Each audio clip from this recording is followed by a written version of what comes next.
श्रीगुरुभ्यो नमः।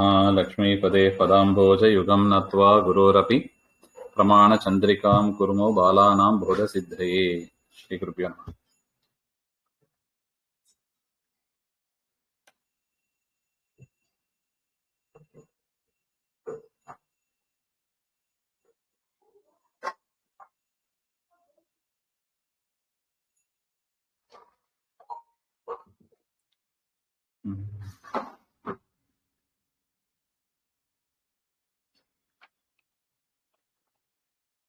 अतः नते पृथक् कथ्यन्ते द्रव्यस्वरूपभूता गुणादयः द्विविधाः ಅಂತ ನೋಡಿದ್ದೀವಿ. ಯಾವದ್ದ್ರವ್ಯಭಾವಿನಃ ಅಯಾವದ್ದ್ರವ್ಯಭಾವಿನಃ ಹಾಗೆಂಬ ಅದರ ವಿವರಣೆ ನೋಡಿದ್ದೀವಿ.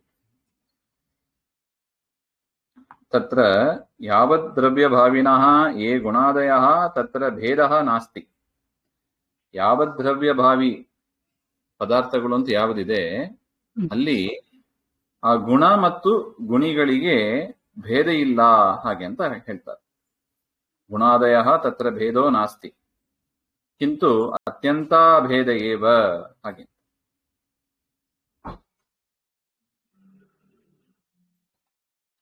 ಉದಾಹರಣೆಗೆ ಬಿಳಿ ಗೋವು ಹಾಗೆ ಅಂತ ನೋಡಿದ್ದೀವಿ. ಬಿಳಿಯ ಬಣ್ಣ ಅದು ಯಾವದ್ದ್ರವ್ಯ ಭಾವಿ, ಒಟ್ಟಿಗೆನೆ ಇರುತ್ತದೆ. ಸೊ ಅದರಿಂದ ಆ ಆಕಳಿಗೂ ಆ ಬಿಳಿ ಬಣ್ಣಕ್ಕೂ ಏನ್ ಭೇದ ಇದೆ? ಭೇದನೆ ಇಲ್ಲ ಅಂತ ಹೇಳಬೇಕು. ಅಭೇದ ಇದೆ ಹಾಗೆ ಅಂತ ಹೇಳಬೇಕು. ಅದನ್ನೇ ಹೇಳ್ತಾ ಇದ್ದಾರೆ ನೋಡಿ. ಭೇದ ಇಲ್ಲ, ಗುಣಗುಣಿಗಳಿಗೆ ಭೇದ ಇಲ್ಲ ಹಾಗೆ ಅಂತ. ಗುಣ ಅಂದ್ರೆ ಬಿಳಿ ಬಣ್ಣ ಹಾಗೆಂಬುದು. ಗುಣಿ ಹಾಗೆಂದ್ರೆ ಗುಣ ಎಲ್ಲಿ ಇದೆಯೋ ಅದು ಯಾವುದು? ಆಕಳು. ಅದರಿಂದ ಗುಣ ಗುಣಿಗಳಿಗೆ ಅಭೇದ ಇದೆ ಹಾಗೆ ಅಂತ ಅದರ ಅಭಿಪ್ರಾಯ. ಕಿಂತು ಅತ್ಯಂತ ಅಭೇದ ಏವ ಇದೆ, ಅಭೇದ ಇಲ್ಲದೇನೆ ಇದೆ ಅಂತ ಒಟ್ಟ ಅಭಿಪ್ರಾಯ. ಇನ್ನು ಅಯಾವದ್ ದ್ರವ್ಯ ಭಾವಿನಃ ಯೇ ಗುಣಾದಯ ತತ್ರ ಭೇದಾಭೇದವು ಪ್ರತಿಪತ್ತವ್ಯೌ. ಇನ್ನು ಅಯಾವದ್ ದ್ರವ್ಯ ಭಾವಿ ಅಂತ ಏನಿದೆ ಅಂತ ಸಂದರ್ಭದಲ್ಲಿ ಭೇದಾಭೇದ ಅಂದ್ರೆ ಭೇದವೂ ಇದೆ ಅಭೇದವೂ ಇದೆ. ಭೇದಾಭೇದ ಅಂದ್ರೆ ಏನರ್ಥ ಅದನ್ನೇ ಹೇಳ್ತಾ ಇದ್ದಾರೆ.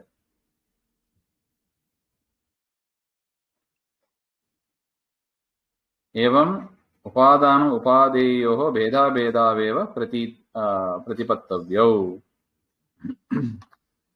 ಅಂದ್ರೆ ಭೇದಾಭೇದ ಅಂತ ಹೇಳಿದ್ರೆ ಪರಸ್ಪರ ವಿರುದ್ಧವಾಗಿ ಇಲ್ಲದೆ, ಅಂದ್ರೆ ವಸ್ತು ಹೇಗಿದೆಯೋ ಹಾಗೆ ತಿಳಿಯಬೇಕು ಎನ್ನುತ್ತಾರೆ ಶ್ರೀಮದ್ ಆಚಾರ್ಯರು ಹಾಗೆಂತ ತಿಳಿಸಿದ್ದಾರೆ. ಭೇದಾಭೇದ ಅಂದ್ರೆ ಈ ಪದಾರ್ಥ ಯಾವ ಕಾಲದಲ್ಲಿ ಹೇಗಿದೆಯೋ ಹಾಗೆ ತಿಳಿಬೇಕು. ಉದಾಹರಣೆಗೆ ಅದೇ ಇನ್ನು ನೋಡಿದಂಗೆ ಒಂದು ಆಕಳಿಗೆ ಕೊಂಬಿಗೆ ಒಂದು ಬಂಗಾರದ ಕವಚ ಮಾಡಿದರೆ ಏನಾಗ್ತದೆ? ಭೇದವೂ ಇದೆ ಅಭೇದವೂ ಇದೆ. ಯಾಕೆ? ತೆಗಿಯಕ್ ಬರ್ತದೆ. ಹಾಕಿದಾಗ ಅಭೇದ ಇದೆ, ತೆಗೆದಾಗ ಭೇದ ಇದೆ. ಹಾಗೆಂತ ಭೇದಾಭೇದವನ್ನು ಆ ರೀತಿಯಾಗಿ ಕೂಡಿಸ್ಕೋಬೇಕೆ ಹೊರತು ಭೇದವೂ ಇದೆ ಅಭೇದವೂ ಇದೆ ಒಂದೇ ಕಾಲದಲ್ಲಿ ಹಾಗೆ ಅಂತ ನಾವು ತಿಳಿಯಬಾರದು. ಹಾಗೆ ನೋಡಿ ಅವ್ರು ಕೊಡೋ ಉದಾಹರಣೆ ನೋಡಿ. ಯಥಾ ಘಟೋತ್ಪತ್ತೇಃ ಪೂರ್ವಂ ತನ್ನಾಶಾಂತರಮಪಿ ಸತ್ಸ್ವಪಿ ತಂತುಷು ಪಟಸ್ಯ ಅಭಾವಾತ್ ಭೇದಃ ಜ್ಞಾತವ್ಯಃ.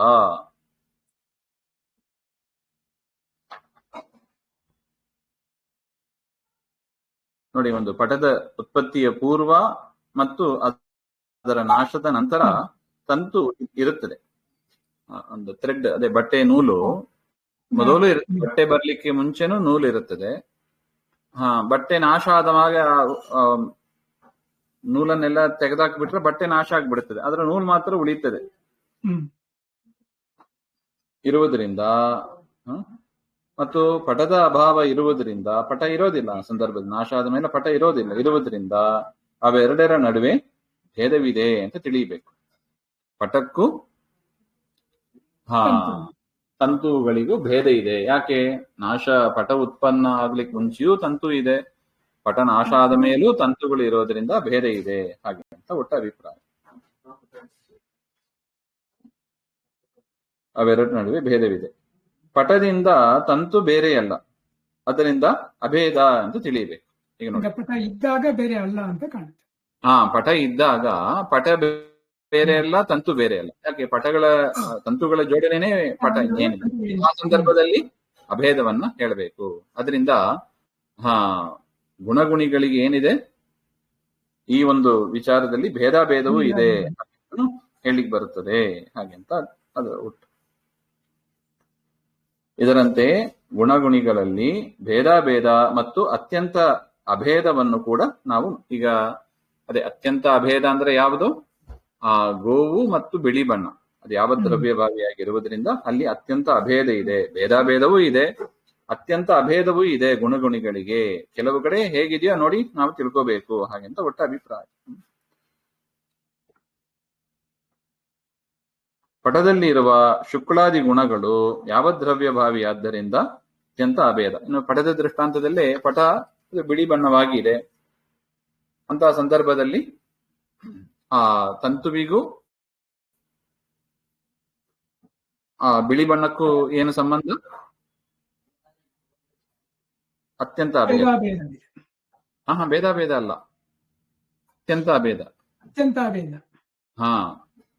ತಂತುವಿಗೂ ಪಟಕ್ಕೂ ಕೇಳ್ತಾ ಇಲ್ಲ, ತಂತುವಿಗೂ ಬಿಳಿ ಬಣ್ಣಕ್ಕೂ ಅದು ಯಾವ ದ್ರವ್ಯ ಭಾವಿ ಆಗ್ಬೇಕು. ಯಾವ ದ್ರವ್ಯ ಭಾವಿ ಆಗಿರೋದ್ರಿಂದ ಅದು ಅತ್ಯಂತ ಅಭೇದನೆ.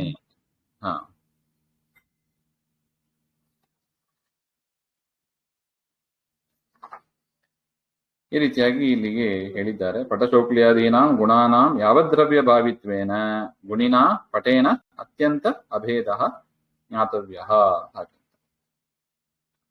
ಇದು ಒಟ್ಟು. ಇನ್ನು ಕ್ರಿಯಾವತಃ ಅಂತ ಕ್ರಿಯೆ ಮತ್ತು ಕ್ರಿಯೆಯಾಗುವ ಅಧಿಷ್ಠಾನ ಅದರ ಸಂಬಂಧವನ್ನ ಹೇಳ್ತಾರೆ ಮುಂದೆ. ಅದನ್ನ ಮತ್ತೆ ನೋಡೋಣ. ಶ್ರೀಮಧ್ವಾಂತರ್ಗತ ಶ್ರೀಕೃಷ್ಣ ಅರ್ಪಣಮಸ್ತು. ಶ್ರೀ ಹರೇ ನಮಃ.